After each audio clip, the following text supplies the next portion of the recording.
नमस्कार, स्वागत है आपका दृश्य न्यूज उत्तराखंड में। मैं आपके साथ संदीप पोहीवाल।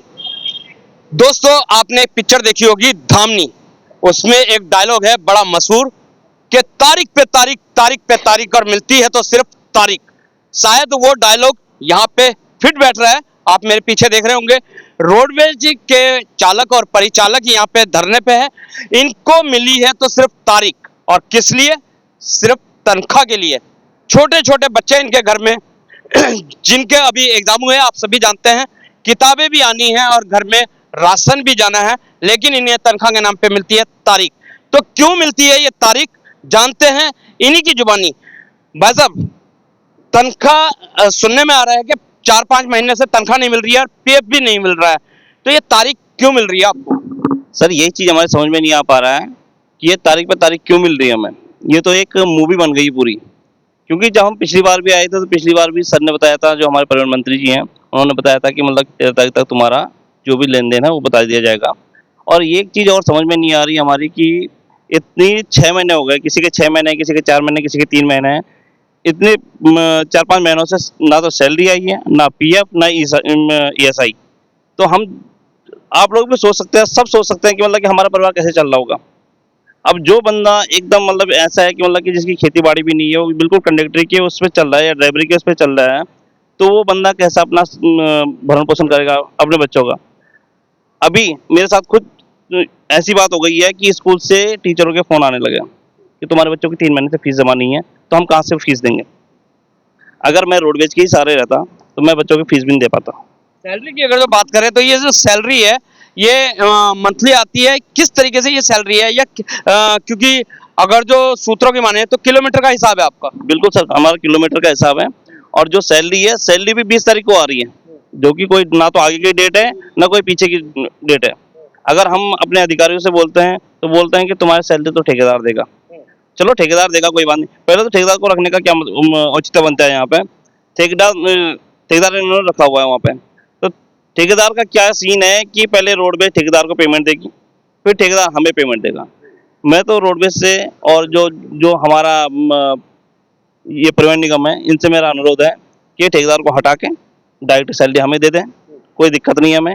ये कमीशन खोरी तभी ज्यादा हो रही है। मानते हैं कि जो मीडिएटर रखा हुआ है, अगर जो ठेकेदार रोडवेज ठेकेदार को देगी आपकी तनख्वाह और फिर ठेकेदार आपको देगा, तो ये डायरेक्ट क्यों नहीं दे सकते हैं? सर, ये कमीशन है, ये कमीशन खोरी है, ये कमीशन खोरी है।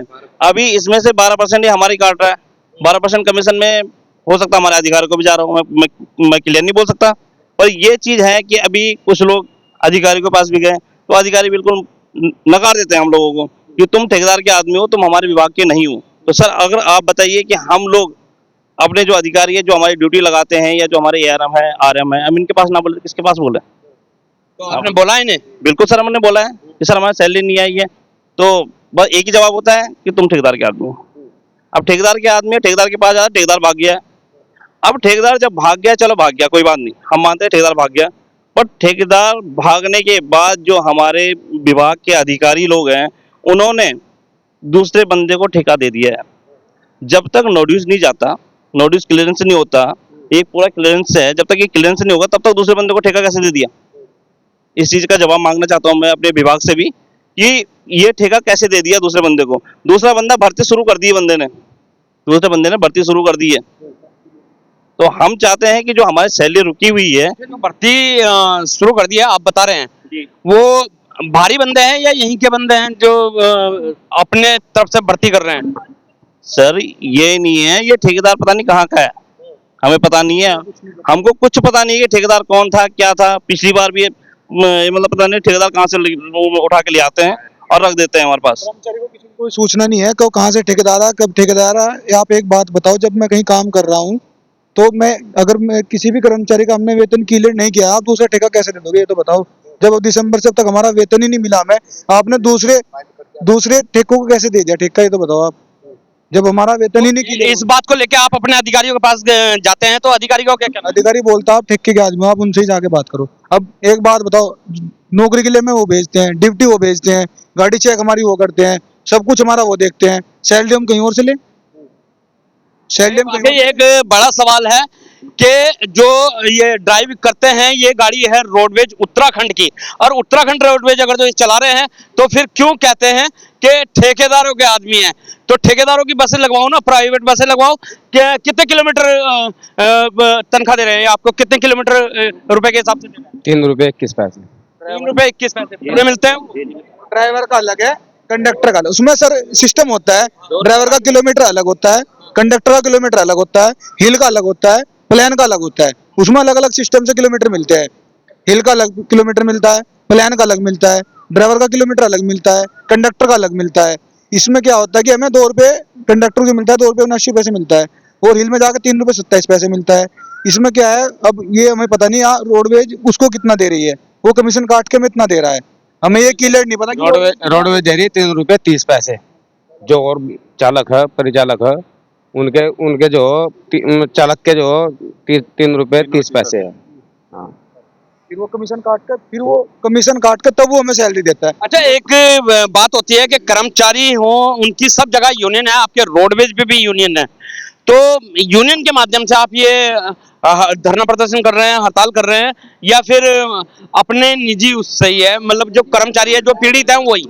हम जो है जो धरना प्रदर्शन जो कर रहे हैं वो अपना निजी कर रहे हैं। हमारे साथ में हमारी कोई यूनियन का कोई अध्यक्ष नहीं है, कोई उपाध्यक्ष नहीं है, हमारा कोई कर्मचारी हमारे साथ में नहीं है। फिलहाल पहले तो ईएसआई की बात करते हैं। हमारा जो ईएसआई कार्ड बनता है उसमें हमें लाभ मिलता है, लेकिन हमें कोई लाभ नहीं मिला। मैंने अपना ईएसआई बनवाने के लिए मैं प्लेटिनम होम सर्विस में गया, तो वहाँ पे जो अधिकारी बैठे थे उन्होंने कहा कि अप्लाई कर दो। मैंने उन्हें फोटो दे दिए, जो भी उन्होंने डॉक्यूमेंट मांगे मैंने दे दिए। उन्होंने कहा कि आप दूसरी बार आना। मैंने कहा चलो ठीक है। मैं दूसरी बार कहा कि आज यहाँ साहब नहीं है, आज हमारे यहाँ तीसरी बार कहा कि लाइट नहीं है, आप रुक जाना, क्योंकि हमारी ड्यूटी लग रखी थी, हम ज़्यादा समय के लिए रुक नहीं सकते वहाँ पर। और मैंने सोचा कि अपनी वाइफ का जो है ऑपरेशन करा देंगे, बच्चा होने के लिए था। तो इस बीच में मैंने उनके 4-5 चक्कर काटे, लेकिन इस बीच में मुझे जो है इमरजेंसी में प्राइवेट हॉस्पिटल में मुझे अपनी मैडम को भर्ती करना पड़ा। उस बीच मेरा बेटा हुआ, और मैंने पता नहीं जैसे तैसे, क्योंकि तनख्वाह तो मिल नहीं रही थी, जैसे तैसे करके हमने अपना जो है वहाँ का खर्चा दिया। और आप बात करें सिक्योरिटी की, सिक्योरिटी तो इन्होंने हमसे भी ली थी। 11-11 हज़ार रुपये हमने जो है, कंपनी का जो ठेकेदार था उसने हमसे 11-11 हज़ार रुपये सिक्योरिटी के लिए, और हम लगभग 400 परिचालक हैं, तो लगभग 44 लाख रुपए सिक्योरिटी तो हमारी जमा है। तो ये बोल रहे हैं कि जो ठेकेदार है उसके पास 45 लाख रुपए समथिंग जमा है, उसमें से आपकी सैलरी दे देंगे, लेकिन 44 लाख आप बता रहे हैं कि समथिंग आपकी सिक्योरिटी है, तो तनख्वाह फिर कैसे पूरी होगी? अब ये तो विभाग ही बताएगा, क्योंकि हम मंत्री जी से आश्वासन पर ही आए थे, पहले भी हमने उम्मीद पर ही आए थे, क्योंकि हमारे जो प्लेन के जो परिवहन मंत्री जी प्रदीप बत्रा जी हैं, और लगभग 90% जो चालक परिचालक जो है हरिद्वार जिले से बिलोंग करते हैं। और इसी उम्मीद को लेकर के कि हमारे जो घर के, हम तो घर के ही बोलेंगे, क्योंकि मंत्री जी जो है रुड़की से हैं और हम हरिद्वार जिले से हैं, और हमें भी, मेरा भी जो है भगवानपुर गांव पड़ता है, मैं भी यहाँ से बिलोंग करता हूँ। तो हम ये आश्वासन के माध्यम से आए थे और उम्मीद लेकर के आए थे कि भाई हमारी समस्या का समाधान जरूर होगा, क्योंकि राजा जो है हमारे घर का है, मंत्री जो है हमारे घर के हैं। तो हम तो यही चाहते हैं कि हमारी समस्याओं का समाधान करे, और जो हमारी सैलरी रुकी है और पीएफ है वो हमें मिले समय से, और जो ये ठेकेदारी व्यवस्था है इसको बंद करने का प्रयास करें, क्योंकि इसमें तो हमें अब ये 4 महीने की लेके भाग गया, दूसरा ठेकेदार रखा है, कल को उसका 1 साल बाद या 11 महीने बाद उसका टेंडर पूरा हो जाएगा, वो भी ऐसे ही लेके भाग जाएगा। तो हम तो लगभग फ्री में ही करते रहेंगे ऐसे। फिलहाल डिपो यूनियन क्यों नहीं साथ दे रही है? यूनियन बोल दिया कि आप यहाँ आओ, हमारे पास में बात रखो, लेकिन हमने बात रखी, पर्ची कटवाने तक सीमित रह जाते हैं, बाकी हमारा कोई साथ नहीं दे रहा। कटवाने मतलब 300 रुपए की यूनियन की यूनियन की सर एक स्लिप होती है, वो साल में एक बार स्लिप करती है। सारे कहीं यूनियन में जितने भी पूरे उत्तराखंड परिवहन निगम में सारे डिपो में अलग अलग यूनियन होती है, वो एक सदस्यता होती है, उसमें एक पर्ची कटती है, वो पर्ची कटवानी पड़ती है। अब हम मंत्री जी के पास आए थे, मंत्री जी के पास हम 10 तारीख को आए थे। 10 तारीख को मंत्री जी ने हमने लेटर दिया था मंत्री जी को। मंत्री जी के जो कार्यालय में यहाँ बाबू बैठते हैं उन्होंने मोहर भी मार कर दी थी, हमें आश्वासन दिया था कि आपका 2-3 दिन में काम हो जाएगा। आज 6 दिन हो गए, हम मंत्री के पास फिर दोबारा आए। खैर, मंत्री जी की तो ये बात है कि मंत्री जी के संज्ञान में 10 तारीख को ये बात आई है। हाँ, 10 तारीख को बात आई है, लेकिन उसमें 2 दिन तो मोदी जी भी यहाँ पे रहे हैं, फिर छुट्टी भी रही है, तो है इसलिए हम 2-3 दिन नहीं आए यहाँ पे, इसलिए हम 16 तारीख को आए हैं। इसलिए हम नहीं आए, 13 में रखना था हमने प्रोग्राम, हमने कैंसिल कर दिया वो, इसलिए हमने आज रखा 16 तारीख में। आप एक बात बताओ, इतने ड्राइवर है, लोग हैं, इनका इससे कोई रोजगार नहीं है, इनका बच्चों का मार्च में एडमिशन होना था, बहुत से ड्राइवर हैं ऐसे, वो बच्चों का एडमिशन भी नहीं करा पाए सैलरी की वजह से। जब इससे अलग रोजगार ही नहीं है उनका, ड्राइविंग में यहाँ करते हैं, नाइट की में ड्यूटी करते हैं, उनको समय पर सैलरी नहीं मिल पा रही, कहाँ से अपने बच्चों का रोजगार करें। एक लड़का है हमारे साथ आ रखा है, वो लड़का आ रखा है, बुरा ना उसका, उसकी गुड़िया की तबीयत खराब है, उसकी बच्ची की तबीयत इतनी ज्यादा खराब है, हॉस्पिटल उन्होंने 20,000 रुपए लगेंगे, उसके पास 1 रुपया नहीं है लड़के के, कहाँ से अपने बच्ची का इलाज ये करा। जो तारीख की बात आ रही है, कब से ये तारीख मिल रही है आपको जो आप अपनी बच्ची का इलाज नहीं करवा पा रहे? ये तो 5-6 महीने हो गए, 4 महीने से बिल्कुल भी तनख्वाह नहीं आ रही है। पहले तो आ भी जाती थी, मतलब इनका तनख्वाह का कोई वो नहीं है रूल की, मतलब कब देना है कब नहीं। ठेकेदार को फोन करो वगैरह, जब मुख्यालय से आएगी मुख्यालय से मिलेगी। अब मुख्यालय जाओ, मुख्यालय वाले कहते हैं आप कौन लोग हो, आप तो ठेकेदार के आदमी हो, आपका जो भी कार्य करेगा वो ठेके वाला करेगा, हम कोई नहीं करने के। इसलिए आप ठेकेदार से पूछो, ठेकेदार के पास जाते हो, वो कहते हैं रिजाइन दे दो, रिजाइन दे दो तो हम तुम्हारे पूरे पैसे दे दें। आज हम रिजाइन दे दें तो हमें पैसे ना मिले तो हम हमारा कौन जिम्मेदार होगा, ये बताइए आप। नहीं तो रिजाइन क्यों मांग रहा है वो, जब इतने दिनों से आप कार्यरत हो तो? बोल रहे कि हम तनख्वाह नहीं दे तो रिजाइन दो, आप तो तनख्वाह देते तो हम रिजाइन क्यों देंगे, हमें तनख्वाह दो तो हम रिजाइन, भर्ती क्यों करी थी आपने जब रिजाइन दिलवाना था हमसे? तो भाई ये बात होती है कि जब भर्ती के टाइम पे ठेकेदार कुछ डिमांड करता है क्या? उनका ये कहना है कि विभाग, ठेकेदार का कहना है कि विभाग जब अगर वो देगा, चेक देगा तो उसके बाद ही हम आपको सैलरी देंगे आपकी। तो चेक भी किस्तों में देते हैं, कभी 10 लाख 20 लाख करके देते हैं, तो आधे आधे करके ऐसे करके दिए उन्होंने।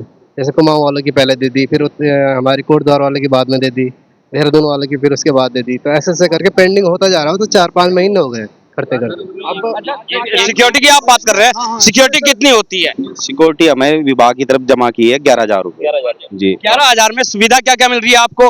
क्योंकि अगर जो सिक्योरिटी की बात होती है तो आई कार्ड भी होता है, बहुत सुविधा की बात। हमारे आई कार्ड की बात करें तो आई कार्ड हमें लिखित रूप में वैसे दिया जाता है, हाँ बाई हैंड, वो भी बाई हैंड। सुविधा की बात मैं बता रहा हूँ एक बार आपको।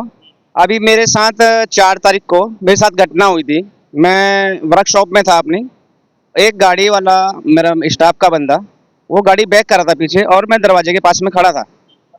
तो जैसे ही उसने गाड़ी बैक करी तो उसका ध्यान लेफ्ट साइड में था, राइट में दरवाजा था, उसने राइट साइड में ध्यान नहीं दिया तो दरवाजे में गाड़ी बैक लगी। तो मैं वहाँ दरवाजे के पास खड़ा था, वो दरवाजा इतना बड़ा था लोहे का, उसके ऊपर एक गार्डर भी था। तो मैं जैसे ही वहाँ से भागा तो मैं गिर गया, मेरे घुटने में और पैर में चोट लगी, अभी भी बहुत सूजन है। तो मैं हेल्प के लिए वहाँ गया अपने एआरएम साहब के पास, तो उन्होंने, मैडम ने मुझसे क्या बोला कि एजेंसी वालों के लिए हमारे पास कोई सुविधा नहीं है, ना उनके लिए कोई उपचार है, आप अपना ईसाई, जो आपका ईसाई करता है उससे आप अपना उपचार कराइए। और जो हमारे जैसे विशेष श्रेणी के हैं या संविदा के हैं, उनके लिए 2-2 हज़ार 5-5 हज़ार रुपये का वहाँ से उपचार के लिए पैसा मिलता है, लेकिन हमें 1 रुपया नहीं दिया गया। और ऐसा ही कट रहा है आपका क्या? हाँ कट रहा है जी, ईसाई कट रहा है, लेकिन वो जमा नहीं हो रहा है और ना उसका हमें कोई कार्ड दिया गया कि आप अपना इलाज कराइए, अपनी फैमिली का कराइए, कोई इलाज नहीं दिया गया। तो हमने मैडम से बोला कि मैडम हमारे पास ना तो कोई कार्ड है, हम कैसे अपना वो करेंगे, उपचार कैसे करेंगे। मुझे जो भी आप यहाँ से हेल्प देना चाहते हैं, 1,000-2 हज़ार की जो भी हेल्प देना चाहते हैं, तो मैं अपनी दवाई ले लूँगा, लेकिन उन्होंने मेरे को कोई हेल्प की मना कर दिया बिल्कुल, कि एजेंसी वालों के लिए कुछ है नहीं यहाँ पर सुविधा, और जबकि हम निगम की गाड़ी चला रहे हैं, बिल्कुल साफ क्लियर मना कर दिया। और मैं 8 दिन घर रहा बैठे हुए, कम से कम मेरा 5 से 6 हज़ार रुपये खर्चा आ गया पैर में, वो मैंने अपने पल्ले से खुद करा, क्योंकि मेरा पैर है, मैं सब कुछ है, लेकिन विभाग ने मेरे लिए कुछ नहीं करा, कोई कार्रवाई कुछ नहीं करता। कुछ और भी बोलना हमारे? सर मैं बोलना चाहता हूँ, ये लड़का अभी आया है, ये लड़का से आप बात करें, ये लड़का भी कहाँ से है भाई जी आप? मैं हरिद्वार से आया हूँ जी। हरिद्वार से आया है, ये कार्ड बनवा रखा है अपना, खुद से कार्ड खरीद रखा है और तब इसमें लिखवा के मोहर मरवा रखी है। जो कार्ड बनवाया देखो, अभी भी अदरवाइज दूसरे स्टेट की गाड़ियां इस कार्ड को नहीं मानती, देखो टिकट कटवा के आया है। ये वाला दिखाओ, एजेंसी वाला। और जो एजेंसी ने दे रखा, एजेंसी ने ये कार्ड दे रखा, इसे कार्ड को कहीं नहीं चलाता, किसी भी स्टेट की आप गाड़ी में बैठ जाओ, इसे कोई नहीं चलाएगा। लेकिन अगर तो बात करें स्टाफ की, तो चाहे वो यूपी रोडवेज हो या हरियाणा रोडवेज हो या उत्तराखंड रोडवेज हो, स्टाफ फ्री ट्रैवल कर सकता है, फ्री ट्रेवल कर सकता है। हमारे से अलग जो भी मतलब विभाग में जितने भी काम करते हैं उनका स्टाफ चलता है, कार्ड चलता है उनका, हमें कार्ड ये दे रखा है, ये कार्ड कहीं भी नहीं चलता, इसमें अलग लिख रखा है। एजेंसी चालक लिखेगा, वो बोलता है एजेंसी चालक है कौन, एजेंसी चालक होते कौन है? पंजाब वाले, हरियाणा वाले, यूपी वाले बोलते हैं एजेंसी कौन है, एजेंसी से क्यों भर्ती कर रखी है, किसके कौन सी गाड़ी चला रहे हो, एजेंसी किस स्टेट में? बाकी इसको जो पास है इसको फर्जी मानते हैं, और जो भी फैसिलिटीज है, ये कोई फैसिलिटी नहीं मिलती हमको। यहाँ तक कि ये वाला कार्ड है। अभी ये आपको दिखा देते हैं, ये दो कार्ड इनको बना के दे रखे हैं, एक तो कंपनी ने बना के दे रखा है और एक ये साफ लिखा हुआ है इसमें उत्तराखंड परिवहन निगम, लेकिन इसको और स्टेट के रोडवेज के मानते नहीं है। ये पीछे तारीख का क्या सीन है? इसमें तारीख होती है, इसमें डेट होती है वैलिड की ना, वैलिड की डेट होती है इसमें। एग्रीमेंट कितने महीने का हो रहा है? एग्रीमेंट हमारा जब कंपनी 11 मंथ का एग्रीमेंट था सर और हमारा। इस कार्ड में जो डेट है एक ये तो हमारा विभाग देता है, ये तो विभाग देता है, जहाँ हम जिस डिपो में काम करते हैं ना, वो डिपो बना के देता है इस कार्ड को आने जाने के लिए। लेकिन ये कार्ड हमारा क्या है कि ये कार्ड हमारा चलता है, वो भी घर से आने जाने के लिए, अदर किसी उसमें नहीं चलता। हमारे उत्तराखंड वाले हमारे क्या करें, देखिए सड़क है, बहुत सारे हादसे भी ऐसे हो जाते हैं। और सपोज आप यहाँ से राजस्थान गए और राजस्थान रोडवेज की बस खराब हो जाती है और आपकी जेब में पैसा नहीं आने के लिए, तो कैसे आएंगे? क्योंकि आप कह रहे हैं ना कि कार्ड तो चल ही नहीं रहा। नहीं चल रहा कार्ड, कोई भी नहीं बिठाता हमें। अगर बिठा लेते हैं तो उतार देते गाड़ी में से नीचे। वहीं रहो या पैदल आओ, या पैदल जाओ, फिर तो वहीं रहो या पैदल आओ, बस यही है फिर ऑप्शन। इससे पहले हम कई बार जा चुके हैं इनके पास, तो पहले भी हमने पवन मेहरा जी जीएम थे वहाँ पे, उन्हें भी कंप्लेन कर चुके हैं। ये रिसीविंग है हमारे पास उनके, इनके पर उसमें कोई कार्रवाई नहीं हुई। ठीक है, उसके बाद में हमने अपने कुमाऊं मंडल में आरएम मैडम को भी लिख के दिया है, वो भी हमारे पास रिसीविंग है, इस पर भी कोई कार्रवाई नहीं की गई। ठीक है, फिर हम तीसरी बार जो नए जीएम बने हैं हमारे यहाँ पे क्रांति सिंह जी, उनके पास भी गए थे लेके, तो उन्होंने हमसे ये बात बोली थी कि आप हमारे पास क्या करने आए हो, आप ठेकेदार के आदमी हो, हमारा तुम्हारा लेना देना क्या है, हम आपको नहीं जानते, आप अपने ठेकेदार के पास जाओ, उनसे बात करो। इतना उन्होंने कह के हमें वहां से मना कर दिया, हम वहां से आ गए। तो और उन्होंने ये बात बोली थी कि अगर हमें निगम में भर्ती करना होता आप लोगों को, तो हम अपनी जैसे कर्मचारी यूनियन है, परिषद यूनियन है, इनसे बोलते, इन्हें हम खर्च अपना 1-2 लाख रुपया भी देते, तो ये अपने कोई ना रिश्तेदार भर्ती कर देते यहाँ पे लाके। हमें एक सवाल यहाँ पे जरूर हो रहा है कि रोडवेज में कोई भी बात होती है तो एजेंसी के ठेकेदार हैं, उनका कॉल आपके पास आती है जानकारी लेने के लिए कि क्या हुआ है बस में, या फिर आरएम वगैरह की? आरएम की आती है, आरएम की आती है। जैसे अपने हमारे डिपो का जैसे इंचार्ज होते हैं, वो पूछते हैं कोई चांस हुआ रास्ते में, कोई दुर्घटना हमारे साथ हुई है, तो हमें बताना पड़ता है पहले कि सर ऐसे गाड़ी लग गई है, मगर जो गाड़ी लगती है उसका हर्जाना भी हमें भरना पड़ता है। तो ठेकेदार की आनी चाहिए ना, जब ये बोल रहे हैं कि हम तुम्हें नहीं जानते हैं, ठेकेदार जानता है, तो ठेकेदार का फोन आना चाहिए। ये ठेकेदार को कहते नहीं, बताते नहीं कुछ चीज में, ये हमें भरना पड़ता है। उसमें शर्तों में लिखा कोई भी अगर विभाग में डीजल ज्यादा आता है, ड्राइवर की रिकवरी, अगर गाड़ी कहीं लग जाती है तो ड्राइवर काम करवा के देगा, ड्राइवर की रिकवरी इसमें। तो अगर ड्राइवर को चोट लगती है उसकी जिम्मेदारी किसी की नहीं है। हमारे पीछे बच्चे हैं, हम दिन रात रोड पे चलते हैं, हम नाइट पूरी रात दिल्ली चलाते हैं गाड़ी को, तब भी अगर हमें चोट लगती है हमारे बच्चे कौन देखेगा पीछे? आप क्या कहना चाह रहे हैं, क्योंकि सबसे लंबे रूट की गाड़ी आप भी चला रहे हैं, हरिद्वार से खाटू श्याम? जी, क्या कहना है आपका? मेरा कहना तो यही है कि हमारी समस्या को सोल्व किया जाए। जैसे कि मतलब हम लोग यहाँ पे धरना दे रहे हैं, या मतलब हम लोग यहाँ पे अपना जो भी कार्य है उसका समाधान करने के लिए यहाँ पे आ रखे हैं। तो अब जितने भी यहाँ पे ड्राइवर कंडक्टर है हमारे, विशेषतर कंडक्टर की बात कर रहा हूँ मैं, कि अब ये सारे के सारे टीआई की नज़र में आ जाएंगे। हमें इस चीज़ का भी खतरा है कि कल जाके यहाँ से एक एक करके इनकी WT भी लिखी जाएगी, सारे लोग बाहर हो जाएंगे। ये भी हो सकता है, नई भर्ती खोलनी है फिर, क्योंकि देखो जो चोरी, आप लोग काम नहीं कर रहे हैं क्या? जो चोरी करेगा वो तो पकड़ा जाएगा। आप लोग काम नहीं कर रहे हैं, हम काम कर रहे हैं। तो फिर नई भर्ती का सवाल कहाँ से? सर नई भर्ती चल रही है, नया ठेकेदार आया है, नया ठेकेदार चल रहा है। जब नया ठेकेदार आया तो नई भर्ती लेगा, हमको कौन लेगा? नए ठेकेदार और एजेंसी वालों को अगर हमें ज्वाइनिंग लेटर मिला था, उसमें 11 महीने का लिखा था, 11 महीने के लिए पर्तकाल के लिए तुम्हें रखा गया है। अगर उसमें एजेंसी जाती है तो हमें निगम में लिया जाएगा, मगर हमें ये नहीं पता कि अब दोबारा से नया टेंडर कैसे हो गया, कि नया ठेकेदार कब से आ गया। भर्ती टेंडर चालू हुआ, वो भी इसी तरह से कर रहे हैं। अब इनका तो क्या महीने का कुल कमीशन। तो यहाँ पे भ्रष्टाचार का भी आरोप लगा दिए हैं कि ठेकेदार की जो फीस है 11,000 रुपए कंडक्टरों के, वो अलग है, और ड्राइवरों की जो 5,000 रुपए सिक्योरिटी है, 6,000 रुपए, 1,000 तो वो कमीशन ले लेते हैं, अपना निकाल लेते हैं खर्चा, और 5,000 रुपए हमारे सिक्योरिटी में जमा कर देते हैं। तो इसीलिए जो ये भ्रष्टाचार हो रहा है ये नहीं होना चाहिए हमारे साथ। तो भ्रष्टाचार नहीं होना चाहिए हमारे साथ, ये कहना है चालक और परिचालक। तो सुना आपने, जो अगर जो देखा जाए तो विडंबना इतनी है कि घर के खर्चे से तो जूझ ही रहे हैं, लेकिन साथ में इन व्यवस्थाओं से भी जूझ रहे हैं कि अगर तो रास्ते में कुछ बात हो जाती है, या तो पैदल आओ या फिर टिकट से आओ। अगर तो इतनी भी फैसिलिटीज नहीं दे सकती है तो एजेंसी रखने का फायदा क्या है, ये एक सबसे बड़ा सवाल खड़ा करते हैं। और इस टाइम पे ये मौजूद है उत्तराखंड परिवहन विभाग के जो मंत्री हैं प्रदीप बत्रा जी, उनके यहाँ, क्योंकि 10 तारीख को ये लोग यहाँ पे आए थे और इनको आश्वासन मिला था कि 2 से 3 दिन में आपका समाधान हो जाएगा, लेकिन आज ये 16 तारीख को दोबारा से आए हैं। हो सकता है जो परिवहन मंत्री हो इस वजह से भी नहीं कुछ कर पाए हो कि 2 दिन अभी छुट्टी के बीत गए और साथ ही हमारे देश के प्रधानमंत्री भी यहाँ पे आए थे, तो आश्वासन तो इन्हें मिल गया है कि बहुत जल्द इनका समाधान हो जाएगा, लेकिन होगा कब? क्योंकि फिर वही से डायलॉग, तारीख पे तारीख। एक बड़ा सवाल है क्यों नहीं सरकार इस पे कदम उठाती है। तो बने रहे दृष्टि न्यूज में, दिखाते रहेंगे इसी तरीके की खबरें। जब तक के लिए दीजिए इजाजत। जय हिंद, जय भारत, जय उत्तराखंड।